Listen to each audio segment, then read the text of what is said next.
Good morning, Knicks Nation. This is Raw Hebrew. I don't have my Knicks hat on because we were just doing some Bible service this morning. So you're seeing me au natural. So last night, big game, big win. The Knicks just simply outclassed the Cleveland Cavaliers. It's just as simple as that. There's many nuances within the game. There always is. But the main one yesterday is the Cavs were going to take a chance on letting Josh Hart shoot. And some of you were feeling like that too, and you wanted to take him out of the starting lineup. And I always tell you, don't make hesitant, real emotional decisions on a long-term strategy. Josh Hart's a 40% shooter. So what does that mean? So let's say, all right, so we just said Josh Hart is a 40% three-point shooter. So he shot, let's say, 10% in the first couple of games of the playoffs. All that means is the average is going to come back to 40. So that means there's going to come a time when he's not missing. That was last night. Okay? So it's like if somebody averages 20 points a game and you see him have a couple of games that's 10, he's going to drop a 30 on somebody a couple of times. Okay? Because that's the average. It always comes back to the law of average. So with Josh, it was going to be a matter of time until he starts dropping that three. And last night we saw it. He could go through another cold stretch, but you stick with him for nights like last night, because the strategy against the Knicks, because there's so many weapons, is to let Josh Hart shoot and hope he misses. And the Knicks already knew that. So he missed his first three, then he goes 5 of 8 down the stretch, ball game, okay? Cat was doing Cat. They did try to stop him from being a playmaker. He turned into a rebounder and somebody getting to the basket. And then, of course, there was the assassin, JB, and McCall doing McCall playoff road runner stuff. And, of course, OG. There's just so many weapons that it's hard for the Cavaliers to keep up. Okay? The Cavaliers got a couple of weapons themselves. Obviously, they wouldn't be here, but not like the Knicks. Not like the Knicks. And that's the thing. I'm not saying the Knicks are going to sweep the Cavs.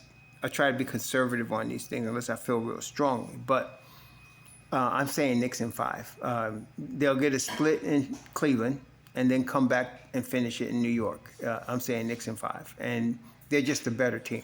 They outclassed them last night. It wasn't really the Josh Hart strategy, okay, so Josh did knock down some threes. He scored 26 points, and that was big.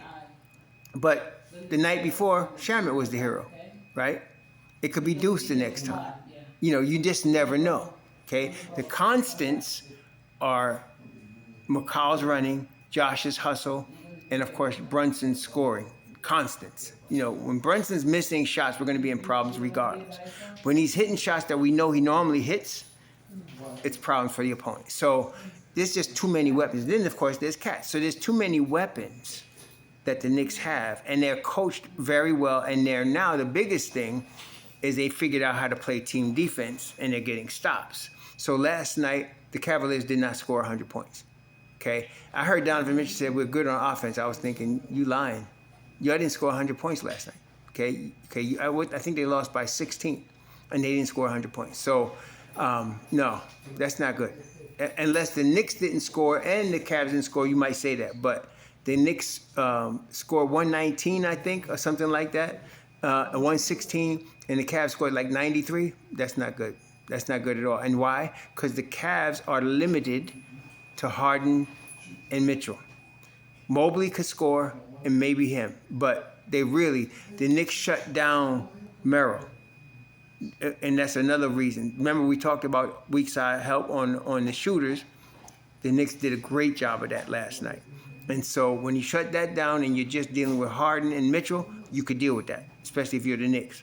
So they're going to Cleveland Saturday night.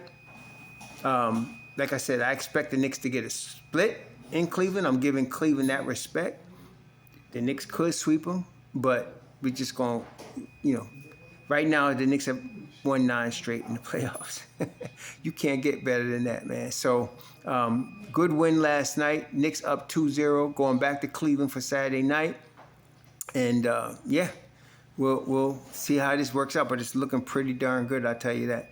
Enjoy it. Be safe out there. Shalom.